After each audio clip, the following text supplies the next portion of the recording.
அனைவருக்கும் வணக்கம்.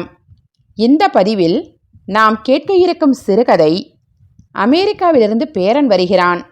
ஆசிரியர் திரு நா. பார்த்தசாரதி அவர்கள். வாங்க கதைக்கு போகலாம். கனக சபையிடமிருந்து அந்த விமான தபால் கிடைத்த போது கிழவர் வேதகிரிக்கு மிகவும் மகிழ்ச்சியாய் இருந்தது.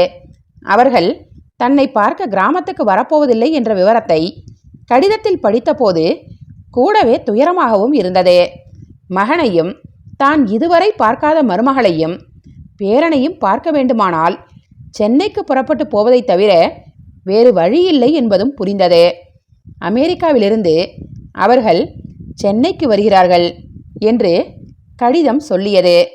வெறும் தனிக்காட்டு மரமாக, ஒற்றை கிழட்டு மரமாக பல ஆண்டுகளை கிராமத்தில் கழித்த துயரங்கள், தனிமை வேதனைகள் எல்லாம் தீர மகனையும் மருமகளையும் பேரனையும் பார்க்கப் போகிறோம் என்று எண்ணிய போதே உள்ளத்தில் பற்றும் பாசமும் உறவும் சிலிர்த்து பொங்கின. தாயில்லா பிள்ளையாக மகனை வளர்த்து ஆளாக்கி படிக்க வைத்து ஒரு ஸ்காலர்ஷிப் கிடைத்து அவனை அமெரிக்காவிற்கு மேற்படிப்புக்கு அனுப்பிய நாட்கள் நினைவுக்கு வந்தன. பின்பு அவன் அங்கேயே தன்னை போல படிக்க வந்திருந்த ஒரு இலங்கை தமிழ் பெண்ணை காதலித்ததும் மணந்து கொண்டதும், அமெரிக்காவிலேயே வசதியான வேலை கிடைத்து இருவரும் அங்கேயே தங்கிவிட்டதும், பேரன் பிறந்ததும் கடிதங்கள் மூலமே அவர் அறிந்த செய்திகள். இங்கே இருந்தே நீங்க வந்து திரும்ப வசதியா ஒரு விமான டிக்கெட் எடுத்து அனுப்புறேன், வர்றீங்களா என்று மகன் கேட்டபோது தம் வயது தள்ளாமையை நினைத்து, நீங்க எப்போதாவது விடுமுறையில் வரும்போது பார்த்து கொள்கிறேன், டிக்கெட் எடுத்து அனுப்ப வேண்டாம் என்று பதில் எழுதிவிட்டார் கிழவர் வேதகிரி.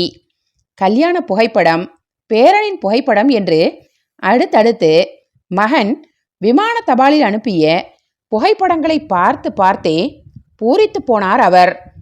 ஆற்றிற்கு குளிக்கப் போகும்போதோ மாலையில் உலாவச் செல்லும் போதோ தம் வயது கிழவர்கள் இடுப்பில் பேரனுடனோ பேத்தியுடனோ எதிர்படும்போது இவரது மனம் குறுகுறுக்கும். எங்கோ பல ஆயிரம் மைல்களுக்கு அப்பால் இருக்கும் தம் பேரனை நினைத்து கொள்வார். பையனுக்கு உங்க பேரைத்தான் வச்சிருக்கேன், வீட்டில் செல்லமாக குமார் என்று கூப்பிடுகிறோம், பள்ளியில் கேவி கிரி என்று பெயர் கொடுத்தாயிற்று என்று பேரனை பள்ளிக்கு அனுப்புகிற வயதில் மறுபடி கனகசபை அவருக்கு எழுதியிருந்தான். படிப்பதற்கு மகிழ்ச்சியாய் இருந்தது. அவர் பெயரை தாங்கிக் கொண்டு அமெரிக்காவில் ஒரு தளிர் பெருமிதப்பட்டார். அமெரிக்காவிலிருந்து சென்னை வந்து 2 நாள் தங்கிவிட்டு இலங்கைக்கு போய், இலங்கையிலிருந்து அப்படியே சிங்கப்பூர் மார்க்கமாக கனகசபை திரும்ப திட்டமிட்டிருந்தான். கிழவரை பார்ப்பதற்காக அவன் வரகுப்பட்டிக்கு வந்து திரும்ப வேண்டுமென்றால் மேலும் 5-6 நாட்கள் செலவாகும். 10-15 நாள் லீவில் வருகிற மகனுக்கு சிரமம் வைக்க வேண்டாம் என்று அவரே சென்னைக்கு போய் அவன் தங்குகிற ஹோட்டலில் அவனையும் மருமகளையும் பேரப்பிள்ளையையும் பார்த்து வர திட்டமிட்டிருந்தார். எப்போதுமே குழந்தைகள் என்றால் அவருக்கு கொள்ளை பிரியம். பென்ஷன் பணத்திலிருந்து செலவழித்து மிட்டாய் வாங்கி காந்தி ஜெயந்தி அன்றைக்கும் சுதந்திர தினத்தன்றைக்கும் வருடம் தவறாமல் பள்ளிக்கூடத்து குழந்தைகளுக்கு கொடுத்து மகிழ்வார் வேதகிரி. சில ஏழை குழந்தைகளுக்கும் தம் செலவில் பாட புத்தகங்களும் நோட்டு புத்தகங்களும் கூட வாங்கி அளித்து வந்தார் அவர். இப்போது சொந்த பேரனையே போய் பார்க்க போகிறார். பேரனுக்கு என்ன வாங்கி கொண்டு போய் பார்ப்பது என்று யோசித்தார்.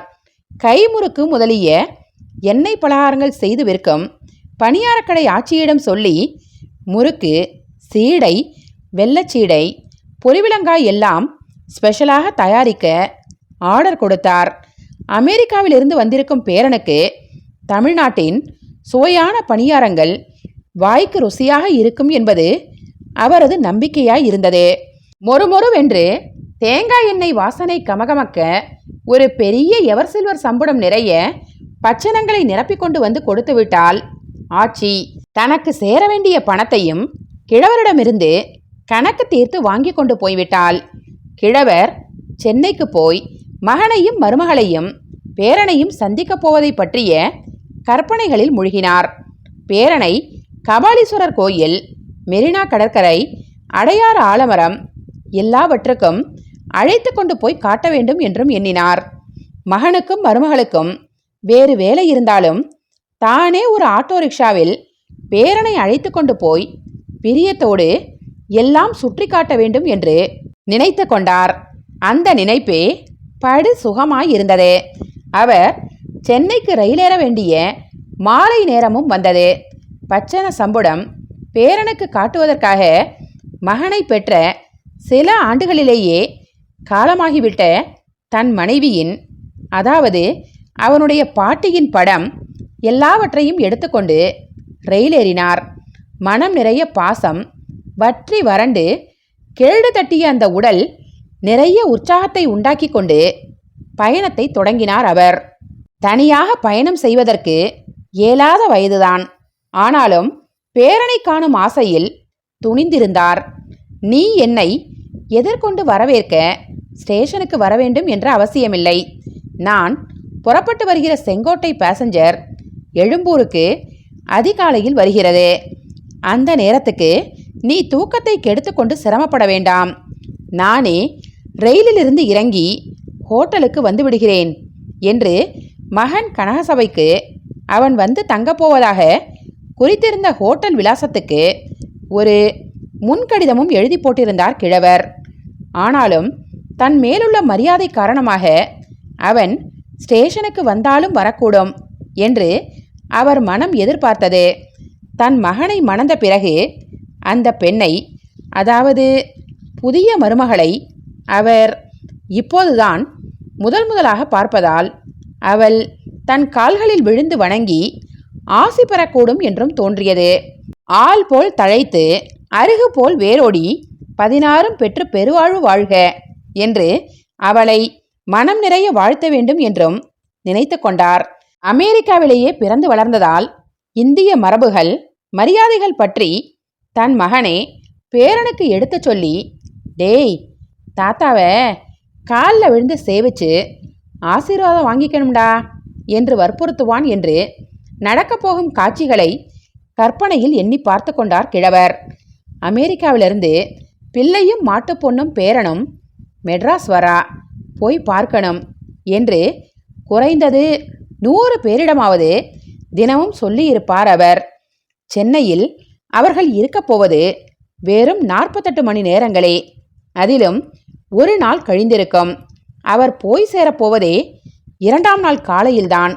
அவரை சந்திக்கிற தினத்தன்று மாலையிலேயே 6 மணிக்கு அவர்கள் கொழும்புக்கு விமானம் ஏற வேண்டும். இரவு 9 மணிக்கு அவர் ஊர் திரும்ப ரயில் இருந்தது. அவர்களை விமான நிலையத்தில் வழி அனுப்பிவிட்டு வந்து கிழவர் திரும்பவும் கிராமத்துக்கு ரயில் ஏற வேண்டியதுதான். பார்க்க போனால் அவர்களோடு அவர் கழிக்கப் போவது 12 மணி நேரத்துக்கு குறைவான அவகாசம்தான்.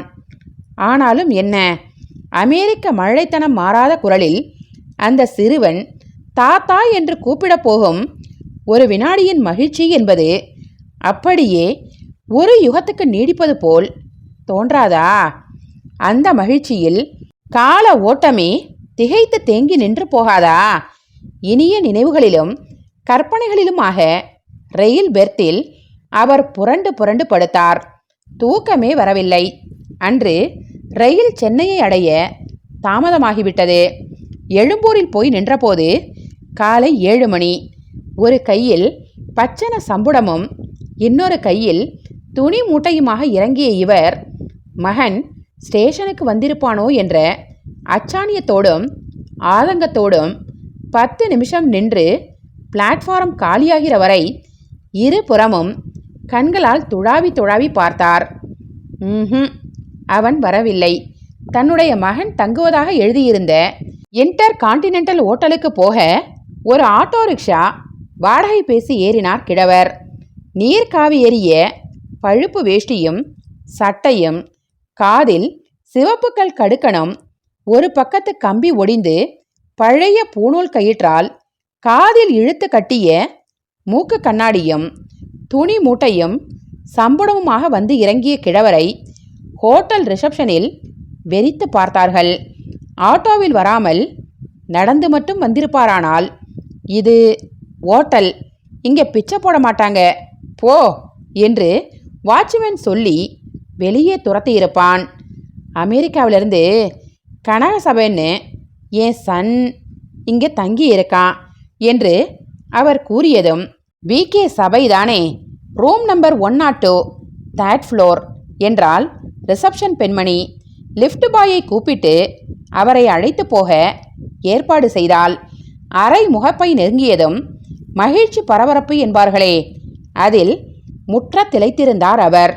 மனம் வேகமாக அடித்து கொண்டது. லிஃப்ட் பையன் அரை முகப்பிலிருந்த காலிங் பெல்லை அவருக்கு காட்டிவிட்டு சென்றான். மகிழ்ச்சியின் மிகுதியில் பதறும் கைகளோடு காலிங் பெல்லை அழுத்தினார் கிழவர். நீண்ட நேரம் மணியை அழுத்திய பின்பும் உள்ளிருந்து பதிலே இல்லை. தந்தை கிராமத்திலிருந்து வரப்போகிறார் என்ற ஆர்வத்தில் மகனும் பேரனும் சீக்கிரமே விழித்தெழுந்து காத்திருப்பார்கள் என்று எதிர்பார்த்தார் வேதகிரி. ஏமாற்றம்தான் மிஞ்சியது. நீண்ட நேரத்துக்கு பின் கடைசியில் மகன்தான் வந்து கதவை திறந்தான். முதல் ஒரு வினாடி வரை அவனுக்கு புரியவே இல்லை. யாரை பார்க்கணும் என்று யாரோ அந்நியமான ஒருவரை விசாரிப்பது போல் விசாரித்த அவனை, நான் தாண்டா உங்க அப்பா வந்திருக்கேன் என்று அவர் முந்திக்கொண்டு சொல்ல வேண்டியதாயிற்று. உள்ள வாங்கோ என்று சுதாரித்து கொண்டு உள்ளே அழைத்து சென்றான். உள்ளே நைட்டியுடன் தூங்கி எழுந்த கோலத்தில் ஒரு இளம்பெண் காப்பி அருந்தி கொண்டிருந்தாள். ஜீன்ஸும் ஐ ஆம் ஃப்ரம் டெக்சாஸ் என்ற ஆங்கில வாசகத்தோடு கூடிய பனியனும் அணிந்த பையன் ஒருவன் சோபாவில் சாய்ந்து எதிர்த்த சோபாவில் காலை தூக்கி போட்டபடி நியூஸ் பேப்பரில் மூழ்கியிருந்தான். கால்களில் முரட்டு கேன்வாஸ் ஷூ, ஜீன்ஸில் ஆங்காங்கே வட்டவடிவமாக, தோளில் ஒட்டு தையல் வேறு. பிரேமா, அப்பா கிராமத்திலிருந்து வந்திருக்கார் என்று நைட்டி அணிந்து காப்பி அருந்தி கொண்டிருந்த பெண்ணிடம் கனகசபை கூறியவுடன், ஹலோ என்று கிழவரை நோக்கி முகம் மலர்ந்தாள் அவள். அவன் அவளை பெயர் சொல்லி கூப்பிட்டதிலிருந்து அவள்தான் அவனுடைய மனைவி என்பதும் புரிந்தது. கல்யாணமான பின் முதலாக காணும் தன்னை ஆசி வேண்டி அவர்கள் சேர்ந்து வணங்காததே வியப்பாய் இருந்தது அவருக்கு. உட்காருங்கோ என்று அவரை ஒரு சோபாவில் உட்கார சொல்லிவிட்டு இன்டர்காமில் மேலும் ஒரு காப்பிக்கு ஆர்டர் செய்தான் மகன். சோபாவில் சரிந்தாற்போல் அடுத்த சோபா மேல் கால்களை தூக்கி போட்டபடி தினசரியில் மூழ்கியிருந்த பேரனின் கேன்வாஸ் ஷூ பாதங்கள் இவரது முகத்தருகே துருத்தி கொண்டிருந்தன. ஏதோ சகஜமற்ற இறுக்கம் ஒன்று அவர்களுக்கிடையே நிலவியது. நீண்ட காலத்துக்கு பின்னால் சந்திக்கும் தகப்பனுக்கும் மகனுக்கும் இடையிலான நெகிழ்ச்சியோ பாசமோ பந்தமோ உறவின் இலகளோ அதில் இல்லை. பழுப்பு நிற வேஷ்டியும் ஷேவ் செய்யாத முகமும் ஒடிந்த மூக்கு கண்ணாடியும் மூட்டை முடிச்சுகளுமாக அந்த 5 ஸ்டார் ஹோட்டல் அறைக்கு பொருந்தாத ஒரு ஆளை அங்கே எதிர்கொள்ள விரும்பாத தயக்கமே தெரிந்தது. பேரன் ஒரு நிமிஷம் தினசரியிலிருந்து தலையை நிமிர்த்தி ஒரு அபூர்வ மிருகத்தை பார்ப்பது போல் கிழவரை வெறித்து பார்த்தான். பின்பு கனகசபையின் பக்கம் திரும்பி அமெரிக்க உச்சரிப்பின் கொழகொழப்பான முழுமையோடு, who is this dirty old man யா என்று கேட்கவும், கனகசபை சிறிது பதறி, don't say like that, he is your grandfather என்று அவசரமாக குறுக்கிட்டான். அதை அறிந்த பின்னும் பேரன் கால்களை தூக்கி போட்டு அட்டகாசமாக இருந்ததில் மாற்றம் எதுவுமில்லை. கனகசபை கூறியதற்கு ஒரு பதில் யாவுடன் மறுபடி தினசரியில் மூழ்கிவிட்டான் அவன். கிழவர் வேதகிரிக்கு ஒரே அதிர்ச்சி. கல்லில் தேடி வந்து தாமே முட்டிக்கொண்டது போல் இருந்தது அவருக்கு. அப்பா, தப்பா நினச்சிக்காதீங்கோ, இந்த காலத்து பசங்களுக்கு மட்டு மரியாதையெல்லாம் தெரியறதில்ல என்று பேரனுக்காக மகன் அவரிடம் மன்னிப்பு கேட்டான். பேரனை அங்கமாக தொட்டு கொஞ்சம் ஆசையோடு வந்த அவருக்கு நெஞ்சு வலித்தது. கலாச்சார ரீதியான இந்திய தன்மையின் பற்று பாசம் எதுவுமே அவர்களிடம் தெரியவில்லை. மகன் கனகசபை மட்டும் ஏதோ உதட்டளவில் அவரை விசாரித்தான். சரி, எப்படியும் தொலையட்டும், கொண்டு வந்த பச்சனங்களையாவது கொடுப்போம் என்று சம்புடத்தை திறந்து வெள்ளச் சீடையையும் பொருவிலங்காயையும் பேரனின் அருகே சென்று நீட்டினார் கிழவர். அந்த பையன் தயக்கத்தோடு அதை தொட்டு பார்த்துவிட்டு ஐ காண்ட் ஈட் ஸ்டோன்ஸ் என்று கதரா குறையாக அலறி மறுத்தான். சாப்பிட்டு பாருடா, அப்புறம் விடமாட்ட, டேஸ்டா இருக்கும் என்று கிழவர் கெஞ்சிய போது அந்த சொற்கள் புரியாமல் தந்தையின் பக்கம் திரும்பி dad, what is the old man says என்று வினவினான். பேரப்பிள்ளையாண்டான். வாய் தவறிக்கூட அவன் தன்னை கிராண்ட்ஃபாதர் என்றோ தாத்தா என்றோ கூற தயாராயில்லை என்பதை கிழவர் கவனித்தார். சீடை முறுக்கு எதையும் பேரன் விரும்பவில்லை. கனகசபையே அவனுக்கு இதெல்லாம் பிடிக்காதுப்பா, வற்புறுத்தாதீங்கோ என்று கிழவரை தடுத்தான். தாத்தாவாயிற்றே என்ற கனிவு, மரியாதை, பாசம், பயபக்தி எதையுமே அந்த சிறுவனிடம் அவர் எதிர்பார்க்க முடியவில்லை. கனகசபையோ அவன் மனைவியோ கண்டிப்பான குரலில் டேய், அவர்தாண்டா உன் தாத்தா, அவரை கிழவர்னோ ஓல்டு மேன்னோ கூப்பிடாத, மரியாதையா தாத்தான்னோ கிராண்ட்ஃபாதர்னோ கிராண்ட்பான்னோ கூப்பிடணும் என்று அவனை ஒரு முறை கூட கடிந்து கொள்ளாதது வேறு அவருக்கு எரிச்சல் ஊட்டியது. பேரனை தோள்மேல் தூக்கி அமர்த்தி கொண்டு திருவிழா கூட்டத்தில் நடக்கும் கிராமத்து தாத்தாவின் பற்றோடும் பாசத்தோடும் புறப்பட்டு வந்திருந்த அவருக்கு மனசு வெடித்துவிடும் போல் இருந்தது இப்போது. மேலே அங்கிருக்கும் ஒவ்வொரு வினாடியும் முள்மேல் இருப்பது போல் உணர்ந்தார் வேதகிரி. கனகசபையை விட உயரமாயிருந்த அந்த சிறுவன் பிஞ்சிலே பழுத்த முரண்பாடுடையவனாக தோன்றினான். அவனுக்கு தமிழ் தெரியாது. அப்பனை மிஞ்சிய வளர்த்தி உடலிலே தெரிந்தது. ஆனால் மனம் வளரவே இல்லை. செடிகளை ஒரு இடத்திலிருந்து பெயர்த்து இன்னொரு இடத்தில் நடும்போது முந்திய இடத்து மண்ணை கொஞ்சம் கொண்டு போய் புதிய இடத்தில் நிரப்பி நடுவார்கள். அதற்கு தன்மண் போடுதல் என்று பெயர். அமெரிக்காவிலேயே பிறந்து வளரும் இந்திய குழந்தைகள் தன்மண் போடாமலேயே வளர்ந்த செடிகள். அவர்களிடம் இந்திய மண்ணின் குடும்ப உணர்வு, பற்று, பாசம், மரியாதை, உறவு எதுவும் இருக்க முடியாதுதான் என்று எண்ணி மனத்தை தேற்றிக்கொள்ள முயன்றார் கிழவர். ஆனாலும் மனம் வேதனை சுமையால் கனத்தது. மாலையில் அவர்கள் விமானத்துக்கும் கிழவர் ரயிலுக்கும் புறப்படுகிற நேரம் வரை இந்த இறுக்கம் அப்படியே நீடித்தது. சிறிதும் தளரவே இல்லை. அவர் கிராமத்திலிருந்து பிரியமாக செய்து வந்த பச்சனங்களை பேரன், மகன், மருமகள் யாருமே தொடக்கூட இல்லை. எண்ணெய் ஆகாது என்றார்கள். மாவு பண்டம் ஒத்துக்கொள்ளாது என்றார்கள். இந்த தள்ளாத வயசுல எங்களை வழி அனுப்ப விமான நிலையத்துக்கு நீங்க வர வேண்டாம், நாங்களே போய்கொள்கிறோம். நீங்க ரயிலடிக்கு போங்கோ. அடுத்த வருஷம் டெல்லியில ஒரு செமினாருக்காக நான் மட்டும் தனியா வருவேன். அந்த ட்ரிப்பின் போது நானே வரகுப்பட்டிக்கு வந்து 2 நாள் உங்களோட தங்குறேன் என்று மகன் அவருக்கு விடை கொடுத்தான். மருமகளும் பேரனும் அதிகம் பேசவே இல்லை. புறப்படும் முன் பேரனின் தலையை உச்சி மோந்து அவனை தழுவிக்கொள்ளலாம் என்று துணிந்து அவன் அருகில் நெருங்கிய அவரை கண்டு மிரண்டு don't touch me you bullshit என்று கத்தியபடியே விலகி ஓடினான் பேரன். வேண்டாம்ப்பா, இதெல்லாம் அவனுக்கு புரியாது, விட்டுடுங்கோ என்று கனகசபையே அவரை விலக்கினான். கிழவர் மறுபடி ஒரு ஆட்டோ ரிக்ஷா பிடித்து அதே மூட்டை முடிச்சுகள் சம்பளத்தோடு எழும்பூர் வந்தார். ரயிலுக்கு நிறைய நேரம் இருந்தது. இரவு 9 மணிக்குத்தான் அவருக்கு ரயில்.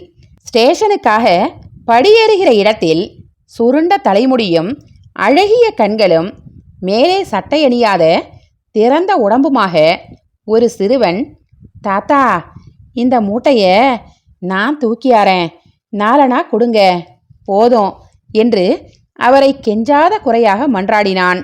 தாத்தா என்ற அந்த அழைப்பு நெஞ்சில் பட்டு ரோஜாவால் அர்ச்சித்த மாதிரி மிருதுவாக இருந்தது.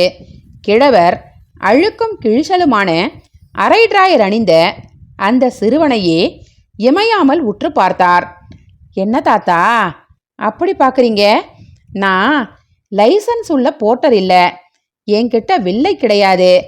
வில்லை உள்ள லைசன்ஸ் போர்ட்டர்னா உங்ககிட்ட 2 ரூபா கேட்பானுங்க. நான் வெறும் 4 தான் கேட்குறேன். என்கிட்ட அதிக சுமையே இல்லையேப்பா. இருக்கிறத கொண்டாந்து தாரன் தாத்தா. அவன் ஒவ்வொரு முறை தாத்தா என்று கூப்பிடும் போதும் அவருடைய சுமைகள் மேலும் மேலும் குறைந்து லேசானது போல் இருந்தது. கிழவரின் கண்களிலோ நீர் பனித்தது. கீழே உட்கார்ந்து சம்புடத்தை திறந்தார். அப்படியே சிறுவனிடம் நீட்டினார். ஸ்டேஷனுக்கு அப்புறம் போகலாம். முதல்ல இதை சாப்பிடுடா குழந்தை. பையன் பயந்து தயங்கியபடியே ஒரே ஒரு வெள்ளச்சீடை மட்டும் எடுத்து கொண்டான். அவ்வளவும் உனக்கு தான். பயப்படாம நிறைய எடுத்து சாப்பிடுடா கண்ணே. அவன் மேலும் எடுத்து கொண்டான். இப்போது பரட்டை தலையும் கிழிசல் பாவாடையுமாக ஒரு சிறுமி அருகே நிழலாடினாள். தாத்தா எனக்கில்லையா? நீயும் எடுத்துக்கோமா. மூக்கு சளி ஒழுக மற்றொரு சிறுவன் வந்தான். தாத்தா தாத்தா. பல குழந்தைகள் அவரை மொய்த்தன. சம்புடம் காலியாகிற வரை எல்லா குழந்தைகளுக்கும் வாரி வாரி வழங்கினார் கிழவர் வேதகிரி. செவி நிறைய தாத்தா தாத்தா என்று பிஞ்சு குரல்கள் ஒலித்து அவரை மகிழ்வித்தன. அமெரிக்காவிலிருந்து வந்த சொந்த பேரனை இப்போது அவர் மறந்து போய்விட்டார்.